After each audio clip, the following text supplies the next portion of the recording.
Doctor एके ओझा online class में आप सभी का स्वागत है। एनसीईआरटी की सीरीज बनाई जा रही है class 6 to class 12 for all subjects. अभी हिस्ट्री को चूज किया गया है, उसमें क्लास 6 को, और क्लास 6 का आज लास्ट चैप्टर यानी चैप्टर 10 बन रहा है और इसके पहले के सभी चैप्टर्स बन चुके हैं और चैप्टर 10 का आज पार्ट 1 है। अगर आपके पास एनसीईआरटी की बुक है तो आप उसका पेज संख्या यानी पेज नंबर 97 आप ओपन कर लीजिए। देखिए हमारे पास एनसीईआरटी की बुक है और मैं इसका पेज नंबर 97 यानी 97 या 97 पेज नंबर पृष्ठ संख्या मैं ओपन कर लिया। और देखिए इसमें जो आज का जो विषय है वह है चैप्टर 10 इमारतें, चित्र और तथा किताबें। देखिए इमारतें, चित्र तथा किताबें यानी इंग्लिश में बिल्डिंग्स, पेंटिंग्स एंड बुक्स, ये मैं पढ़ाने जा रहा हूं। और इसमें आज बहुत ही इंपॉर्टेंट इसमें कई सारे बात आएंगी और आप मेरी बात को ध्यान से सुनिए और मैं एक भी शब्द नहीं छोड़ता हूं। तो आज जब भी मैं पढ़ूंगा तो एक तरह से यह समुद्र मंथन जैसा है और बहुत अच्छे अच्छे रत्न निकलेंगे। तो देखिए सबसे पहले मैं पढ़ाऊंगा आपको धातु विज्ञान के बारे में और यह है मेटलर्जी साइंस के बारे में इसमें चर्चा की गई है। तो शुरुआत वहीं से की गई है। तो देखिए मैं उसको मैं आपको बता रहा हूँ और जो लिखा है मैं पढ़ देता हूँ फिर उसको समझा देता हूँ। देखिए प्राचीन भारतीय धातु वैज्ञानिकों ने विश्व धातु विज्ञान के क्षेत्र में प्रमुख योगदान दिया है। तो यही बता रहा है कि जो प्राचीन भारतीय जो धातु वैज्ञानिक हैं यानी कि मेटलर्जिस्ट हैं, आप जानिए कि भारत का जो प्राचीन इतिहास है वो बहुत ही ग्लोरियस है, बहुत ही गौरवमयी है। और भारत का प्राचीन इतिहास का जो टेम्परामेंट है, जो मिजाज है, वो बिल्कुल साइंटिफिक है, वैज्ञानिक है, शोध और रिसर्च से भरा हुआ है। तो यही यहाँ पर चर्चा हो रही है कि जो प्राचीन हमारे जो इंडियन मेटलर्जिस्ट हैं यानी कि इंडियन जो धातु वैज्ञानिक हैं, जो मेटल के बारे में अध्ययन करते हैं और किए हैं और उनका अध्ययन बहुत ही गहन है, उसका आपको इसमें एग्जाम्पल मिलेगा। तो उन्होंने जो मेटलर्जी साइंस है उसके क्षेत्र में बहुत इंपॉर्टेंट कंट्रीब्यूशन दिया है, योगदान दिया है। क्या दिया है आगे सुनिए। पुरातात्विक खुदाई ने यह दर्शाया है कि हड़प्पावासी कुशल शिल्पी थे तथा वे तांबे के धातु कर्म या धातु शोधन की जानकारी रखते थे। तो ये बता रहा है कि जो भी हम लोग अभी तक खुदाई हुई है, एक्सकेवेशंस हुए हैं, तो उसमें यह बात का पुख्ता प्रमाण है और ये चिक के यह बात बता रहा है कि जो हड़प्पावासी थे, जो सिंधु सभ्यता के लोग थे, पता है ना कि ये देखिए हड़प्पा भारत के सबसे पहले ये पश्चिमोत्तर पार्ट भारत में हुआ और इसका विस्तार भी आगे तक ये हुआ है। तो ये जो हड़प्पा वासी है या हड़प्पा सभ्यता के लोग हैं उसी को इंडस सिविलाइजेशन भी बोला जाता है। तो वो जो लोग हैं वो वहाँ के लोग, वो लोग बहुत कुशल शिल्पी थे और शिल्पकार थे, ये क्राफ्ट पर्सन थे और उन्हें तांबे के धातु कर्म या धातु शोधन की जानकारी थी। तांबे से कैसे विभिन्न चीजें बनाई जाए, ये सब चीजों की उनकी जानकारी थी और उन्होंने तांबे और टीन को मिलाकर कांसा भी बनाया था। यहाँ तक कि वे लोग तांबा कॉपर होता है और जो टीन होता है जिसको केमिस्ट्री में फॉर्मूला उसका एसएन है, तो कॉपर और टीन दोनों को मिलाकर वे लोग कांसा बनाते थे। कांसा को ब्रोंज कहा जाता है। नहीं, देखिए ये कॉपर और जो टीन है ना, देखिए कॉपर हो गया, उसको सीयू बोलते हैं ना, हाँ, और उसके बाद उसमें जोड़ देते थे टीन। देखिए टीन, इसको एसएन बोलते हैं और दोनों को जोड़कर लोग क्या बनाते थे, वो लोग कांसा बनाते थे, ब्रोंज बनाते थे, ब्रोंज। ये देखिए कॉपर और टीन दोनों को लोग मिलाते थे और दोनों को मिलाकर ये लोग क्या बनाते थे, ये लोग ब्रोंज बनाते थे। तो ये बिल्कुल बात आप इसको जान लीजिए और कितनी उनकी बहुत पुख्ता, इसलिए उसको कभी कभी हड़प्पा सभ्यता को ब्रोंज एज भी कहा जाता है और क्योंकि उनको ब्रोंज बनाने की पता था। और ये मेटलर्जी साइंस से ही होता है। वो लोग धातु को पिघलाते थे, पिघला के आपस में एक निश्चित अनुपात में, एक सर्टेन रेशियो में उसको मिलाते थे, फिर उसको लोग ठंडा करते थे और सांचे में डाल के विभिन्न तरह की चीजें बनाते थे। साथ ही साथ देखिए, जहां हड़प्पावासी कांस्य युग से जुड़े थे, कांस्य मतलब कि ब्रोंज एज से जुड़े थे, वहीं उनके उत्तराधिकारी, उनके जो सक्सेसर हुए, उत्तराधिकारी हुए, लौह युग से संबंधित थे। मतलब कि हड़प्पा के बाद जो उनके उत्तराधिकारी आए, उन लोगों को वो लोग लौह युग से यानी आयरन एज से जुड़े हुए थे और लोहे के विभिन्न चीज वो बनाते थे लोहे से।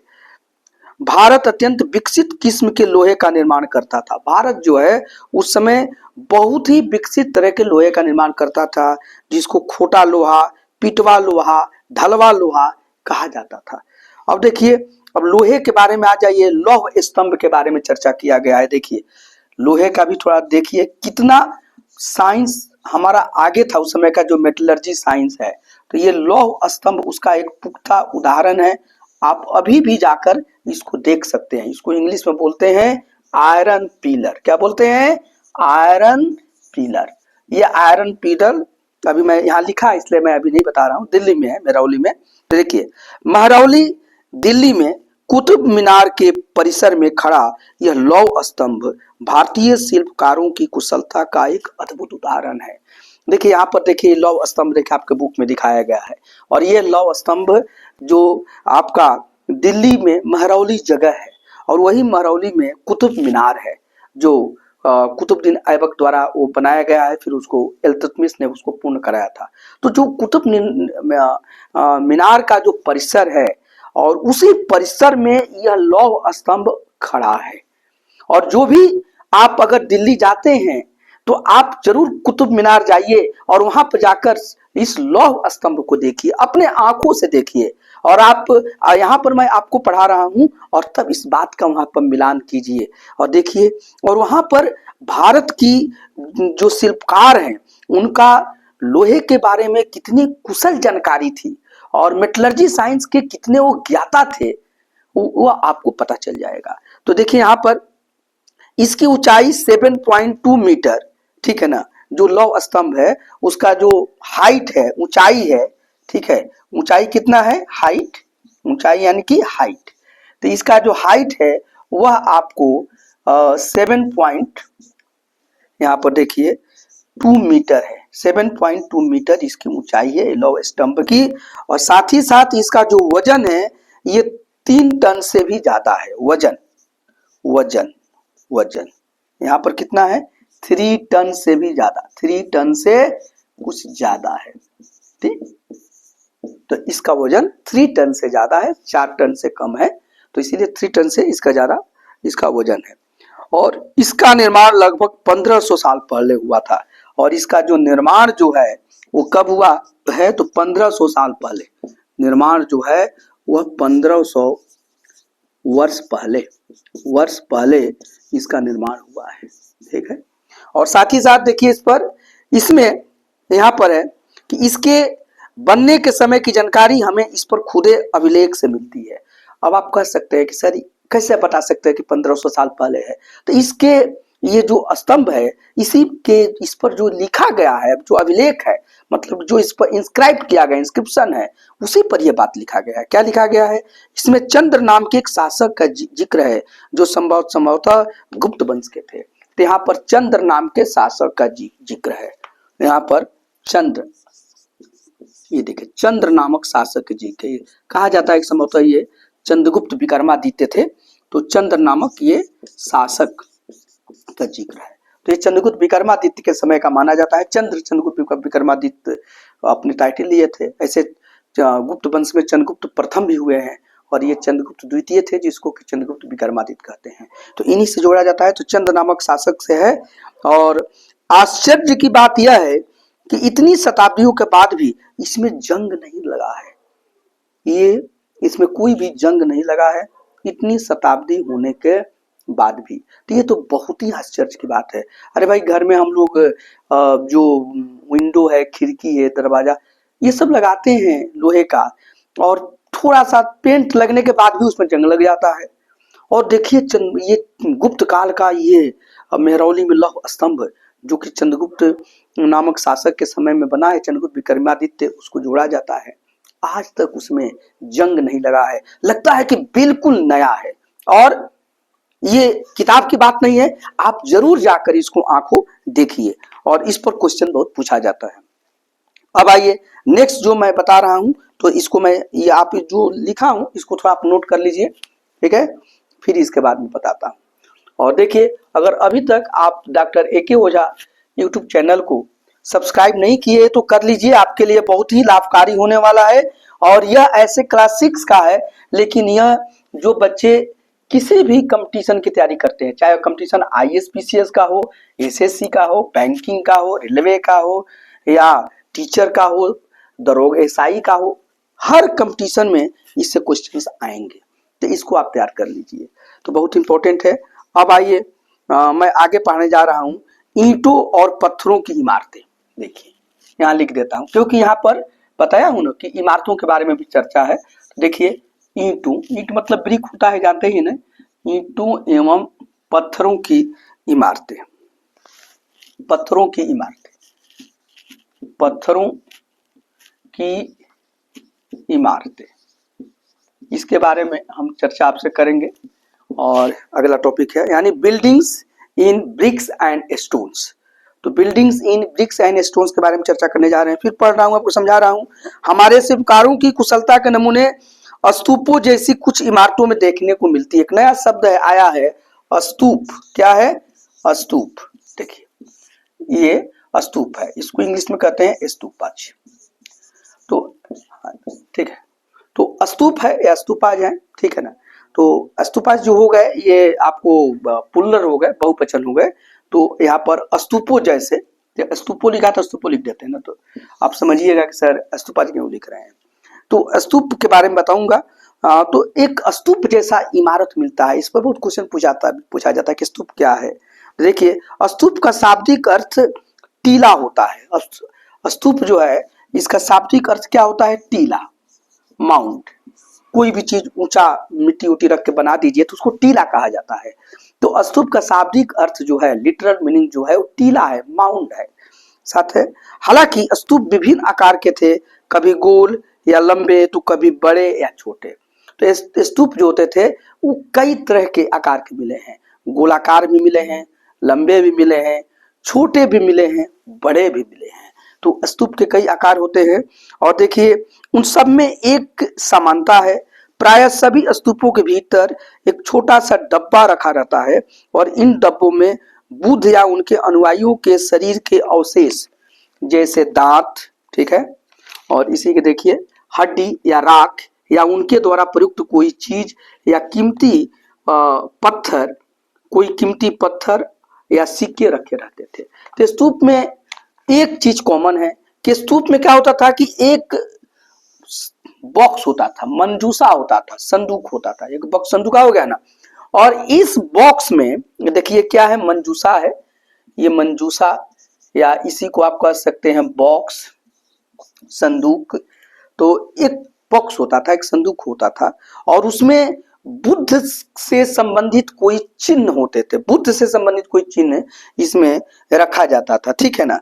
तो बुद्ध से संबंधित या बुद्ध के अनुयायी का भी होता है। देखिए बुद्ध या बुद्ध के अनुयायी लिख लीजिए, बुद्ध के अनुयायी, क्योंकि आप देखिएगा कि जो सांची का बहुत फेमस स्तूप है उसमें बुद्ध के ही अनुयायी हैं और वह है सारीपुत्र मोगलान। तो उनके ये हड्डियों पर रखा हुआ है। तो इसमें कोई हड्डी, दांत, कोई उनसे संबंधित कपड़ा, उनसे संबंधित कोई धातु का वस्त्र, उनका कोई कमंडल वगैरह हो गया, उनसे संबंधित कोई सिक्का यहाँ पर रख दिया जाता है इस बक्से में। और उस बक्से के ऊपर, उसी बक्से को क्या बोलते थे? धातु मंजूसा बोलते थे। इसको क्या बोलते थे? धातु मंजूसा। इसको धातु मंजूसा भी बोलते थे, धातु मंजूसा, ये किताब में आपका लिखा भी है, इसको धातु मंजूसा बोलते थे इस बक्से को। और देखिए, और प्रारंभिक स्तूप धातु मंजूसा के ऊपर रखा मिट्टी का टीला होता था। तो शुरू में जो स्तूप बनते थे तो ये जो धातु मंजूषा होता था इसी के ऊपर मिट्टी रख दिया जाता था, ठीक है, और फिर लोग उसका पूजा करते थे। तो मिट्टी का टीला होता था, बाद में टीले को ईंटों से ढक दिया गया।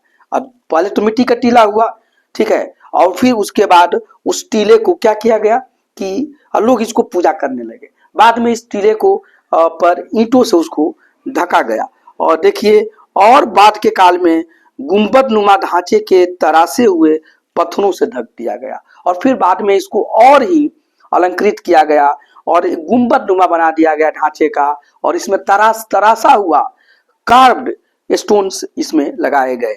प्राय स्तूपों के चारों ओर परिक्रमा करने के वृत्ताकार पथ होता था। जो स्तूप बनाया जाता था तो वहां पर परिक्रमा करने के लिए, देखिए जैसे मान लीजिए कि ये मंजूषा हो गया, देख लिए इसमें कोई सामान हो गया, यहाँ पर बुद्ध से संबंधित, यहाँ बुद्धा मैं लिख देता हूँ, माने बुद्ध से रिलेटेड, बुद्धा रिलेटेड लिख लीजिए। अब देखिए इसके बाद क्या हुआ कि यहाँ पर देखिए माने कि गोलाकार भी मिले हैं, ऐसे गोलाकार बन गया, स्तूप माउंड बन गया। अब फिर इसके बाद क्या हुआ, इसको इसके लिए अब यहाँ पर क्या हुआ, यहाँ पर ऐसे परिक्रमा पथ भी बना दिया गया यहाँ पर।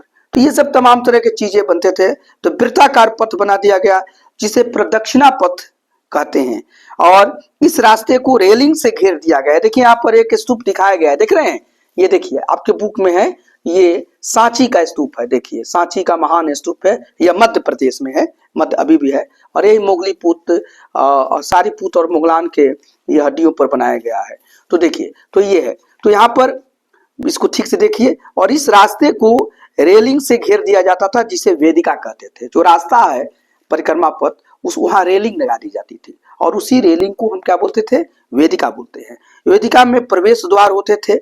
रेलिंग तथा तोरण प्राय मूर्ति कला की सुंदर कलाकृतियों से सजे होते थे। जो रेलिंग होता था और तोरण जो होता था, जो द्वार घुसने के लिए, वहां पर सुंदर सुंदर नक्काशी किए हुए वहां पर मूर्ति लगी हुई है। तो मूर्तियां लगी हुई, तो मूर्ति कला का बहुत अद्भुत नमूना है, और आप जाकर देखिए। और इस तरह का स्तूप देखिए यहाँ पर, ये तो सांची का स्तूप बहुत ही सुंदर माना जाता है। सारनाथ में भी धमेक स्तूप है बुद्ध का, तो वो भी बहुत गोलाकार है, वहां जाकर आप देखिए उसको। और वो सब अभी पुरातात्विक विभाग के अंतर्गत है, और जो भी बौद्ध धर्म का मानने वाले अनुयायी हैं और अन्य भी जो पर्यटक हैं, बहुत ही श्रद्धा से जाकर देखते हैं और नमन करते हैं। साथ ही साथ देखिए कि मानचित्र 7 में अमरावती ध्रुव, देखिए इस पेज में मानचित्र 7 आपके बुक में है 89 पर, और वहां अमरावती के बारे में चर्चा किया गया है। तो देखिए मैं बुक को मानचित्र देखिए 7 में आ गया, और देखिए यही अमरावती है। तो ये अमरावती जो है अभी आप देख लीजिए, ये आंध्र प्रदेश के है और वहाँ की राजधानी है।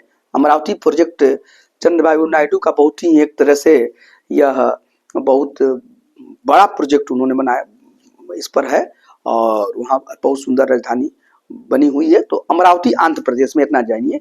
तो ये अमरावती है, आंध्र प्रदेश को ध्यान में रख लीजिए अपने मैप पर। और ऐसे यहाँ भी देखिए मैप है, तो मैं मैप पर दिखा रहा हूँ कि देखिए यही आंध्र प्रदेश है, देख रहे हैं ना, ये देखिए ये आंध्र प्रदेश है, आंध्र प्रदेश है, मैप देख रहे हैं ना भारत का, ये आंध्र प्रदेश, यही पर अमरावती है। तो अमरावती को आप कीजिए। और यहाँ यह भी आपको वास्तुकला का एक अलग जगह है। तो देखिए यहाँ कभी एक भव्य स्तूप हुआ करता था। ये कहा जाता है कि अमरावती में एक भव्य स्तूप कभी हुआ करता था, और साथ ही साथ लगभग 2000 साल पहले इस स्तूप को सजाने के लिए शिलाओं पर चित्र उकेरे गए। तो यहाँ पर लगभग 2000 साल पहले इस पर इसको सजाने के लिए, इसको अलंकृत करने के लिए यहाँ पर शिलाओं पर, जो शिला मतलब पत्थर पर, रॉक्स पर चित्र आकृतियां यहाँ पर उकेरे गए, इंस्क्राइब्ड किए गए।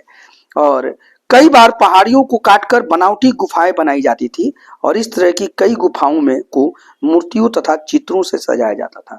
और बहुत बार क्या हुआ है कि पहाड़ियों को, हिल्स को काटा जाता था, और काट कर वहां पर गुफा बनाया जाता था, और उस गुफा में मूर्तियां और चित्रों को सजाया जाता था। और इस तरह के कई गुफाएं हैं, आप जाकर देख सकते हैं। अजंता है, एलोरा है, आप उसको देखिए। साथ ही साथ देखिए इस काल में कुछ आरंभिक हिंदू मंदिरों का भी निर्माण किया गया। जिस काल की मैं चर्चा कर रहा हूं, तो इस काल में हिंदू मंदिरों का भी निर्माण हुआ और इन मंदिरों में विष्णु, शिव तथा दुर्गा जैसे देवी देवताओं की पूजा होती थी। और जो हिंदू मंदिर बने उसमें विष्णु की पूजा, शिव की पूजा और दुर्गा जैसी देवी देवताओं की पूजा होती थी। मंदिरों का सबसे महत्वपूर्ण भाग गर्भगृह होता था। मंदिर में गर्भगृह होता है, सबसे मंदिर के सेंटर में जनरली होता है गर्भगृह। और देखिए जहाँ मुख्य देवी या देवता की मूर्ति को रखा जाता था, जो गर्भगृह होता है मंदिर का, वहां पर मुख्य देवी और देवता को रखा जाता था। इसी स्थान पर पुरोहित धार्मिक अनुष्ठान करते थे और जहाँ गर्भगृह होता है वहीं पर पुरोहित धार्मिक अनुष्ठान या रिचुअल्स करते थे और भक्त पूजा करते थे, भक्त लोग यहाँ पर पूजा करते थे। अक्सर गर्भगृह को एक पवित्र स्थान के रूप में दिखाने के लिए गर्भगृह को पवित्र स्थान दिखाया जाता था कि बहुत ही सेक्रेट प्लेस है, मतलब होलीएस्ट ये प्लेस है। भीतर गांव जैसे मंदिरों में उसके ऊपर काफी ऊंचाई तक निर्माण किया गया।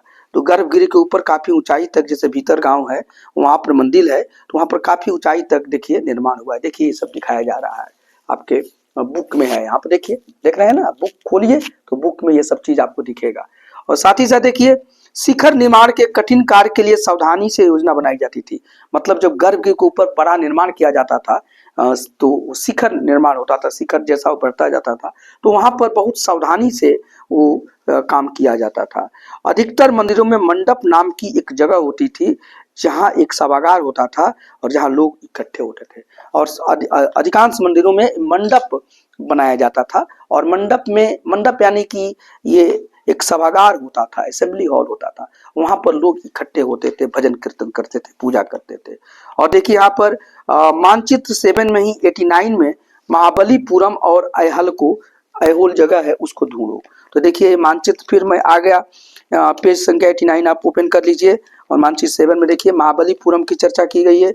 महाबलीपुरम देखिए यहीं पर है, यह तमिलनाडु में है। देखिए बुक्स में अगर दिखाई नहीं दे रहा है तो देखिए ये तमिलनाडु है, तो यहीं पर देखिए ये महाबलीपुरम है। देखिए यहाँ पर ये तमिलनाडु है, ठीक है। तो ये तमिलनाडु में महाबलीपुरम है। साथ ही साथ देखिए ऐहोल जो है वो कर्नाटका में है, तो कर्नाटका में ऐहोल है। तो इन सब जगहों की चर्चा की गई है और ये सब चीज भी वास्तुकला की दृष्टि से बहुत ही महत्वपूर्ण है, इसलिए इसकी चर्चा हो रही है। कभी आप लोगों को टूरिज्म का और पर्यटन का मौका मिले तो जरूर जाइएगा और ये सब चीजों को देखिएगा, अभी दिमाग में रखिए उसको। ऐसे क्वेश्चन आए तो आप आंसर कीजिए।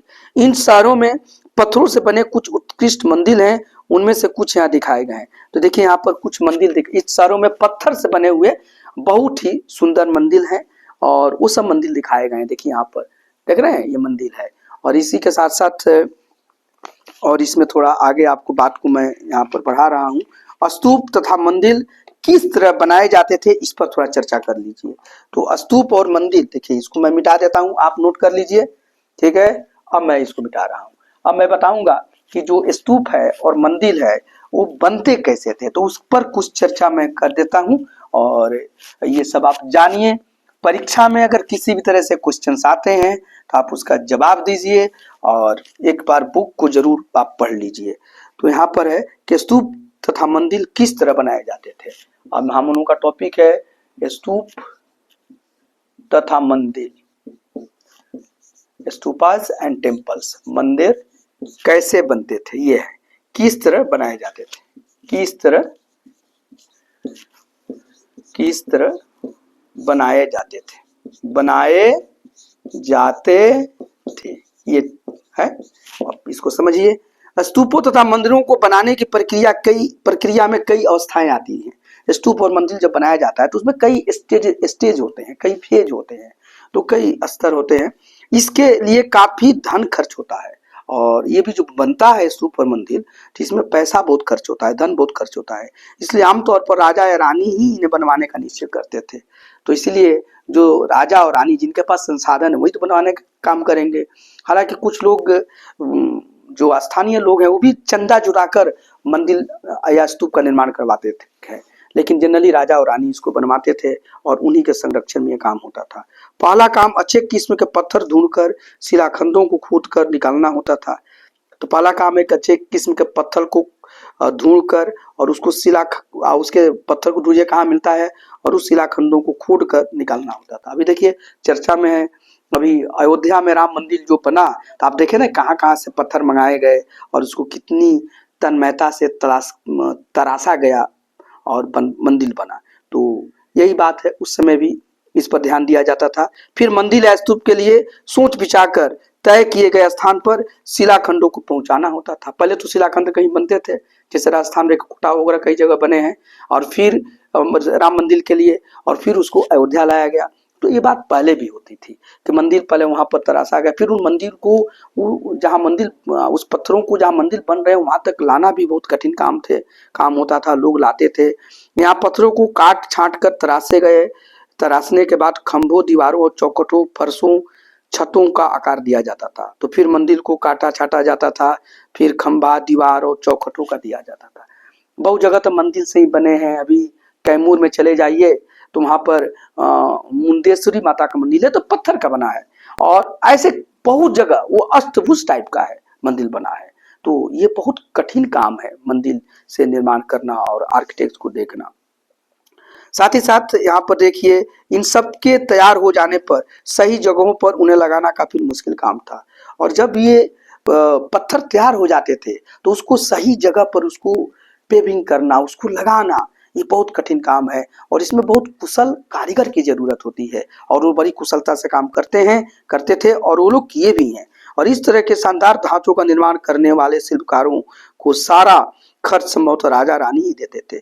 और जो शिल्पकार इसमें लगे होते थे तो उनकी जो भी मजदूरी होती थी और इन पर जो भी खर्च होता था वो उस समय के राजा रानी देते थे जहां बनता था। तो राजा रानी जो थे पहले के प्राचीन भारत के, वो कला, वास्तुकला, शिल्प, ये सब के बहुत बड़े संरक्षक होते थे और बहुत इनको रुचि लेते थे और इस चीज को आगे बढ़ाते थे।